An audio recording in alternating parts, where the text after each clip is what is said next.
Brewers Spring Training Game 12, the Brewers win 10-8 against the Rockies. Craig Yoho with the win, Ryan Feltner with the loss, and Coleman Crowe with the save. Top of the first, Garrett Mitchell would have a leadoff home run against Michael Lorenzen. Sal Frelick would be out number 1, and then Jake Bauers would hit a single. Blake Perkins would be out number 2, and there'd be a single by Luis Rengifo would make it 2-0. Brock Wilken would be out number 3. Bottom of the first, Robert Gasser on the mound for the Brewers. He started by giving up a walk to Jake McCarthy. And there'd be a double by Tyler Freeman would make it 2-1. Jordan Beck would be out number 1, and then Mickey Moniak would get walked. Mickey Moniak would then get caught stealing, and then Kyle McCann would be out number 3. Top of the second, Jefferson Carroll would be out number 1. Cooper Pratt, Eddie Slender, and Garrett Mitchell would all get walked. Then an RBI ground out by Sal Frelick would make it 3-2, and then Jake Bauers would be out number 3. Bottom of the second, Troy Johnson would be out number 1. Ryan Ritter would hit a double, and then Chad Stevens and Nicky Lopez would get back-to-back outs to end out the inning. Top of the third, Blake Perkins would lead it off with a single. Luis Rengifo would be out number 1, and then an RBI single by Brock Wilken would make it 4-2. Jefferson Carroll would be out number 2, and then Cooper Pratt would hit a single. Ryan Miller would enter the game for the Rockies, and he'd get the final out of the inning to Eddie Slender. The final part of the inning for Robert Gasser, he'd get 2 straight outs to Jake McCarthy and Tyler Freeman. He'd give up a double to Jordan Beck, and then he'd give up a walk to Mickey Moniak.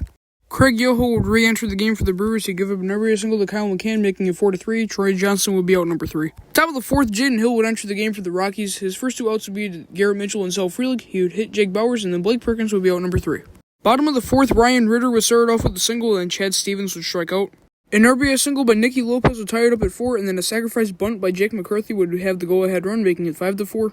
Sterling Thompson and Jordan Beck would be the final 2 outs of the inning. Top of the fifth, Ryan Feltner would enter the game for the Rockies. He'd start by striking out Luis Rengifo, and then he'd give a back-to-back singles to Brock Wilken and Jefferson Carroll.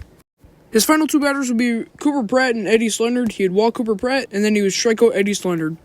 And then Davison Palmeiro would enter the game for the Rockies. He'd start off by giving up a bases-clearing double to Garrett Mitchell, making it 7-5. Then he'd give up an RBI single to Sal Frelick, making it 8-5.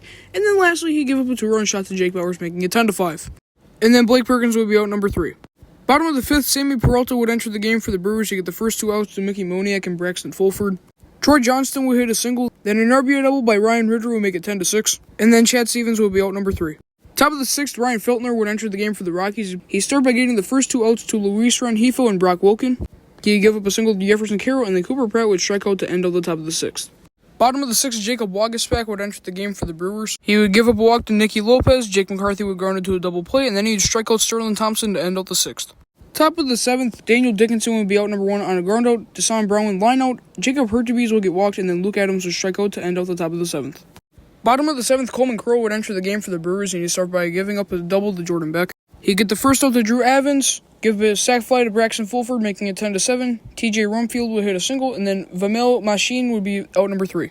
Top of the eighth, Carson Palmquist would enter the game for the Rockies. He'd get the first 2 outs to Josh Adams, Shesky, and Juan Baez. He'd walk Blake Burke, and then he'd get a ground out to Ramon Rodriguez to get the 3rd out. Bottom of the eighth, Jose Torres and Nicky Lopez would hit back-to-back singles. Charlie Conda would hit a sac fly, making it 10-8. Sterling Thompson and G.J. Hill would be the final 2 outs of the inning. Top of the ninth, Parker Mushinski would enter the game for the Rockies, and he would throw 1-2-3. Bottom of the ninth, Coleman Crowe would throw 1-2-3 to end out the game. Alright, so the Brewers win 10-8. The record is now 5-7 in spring training, and the Brewers' respective hitter of the game goes to Garrett Mitchell with his 4 RBIs, and the pitcher of the game goes to Jacob Waguespack.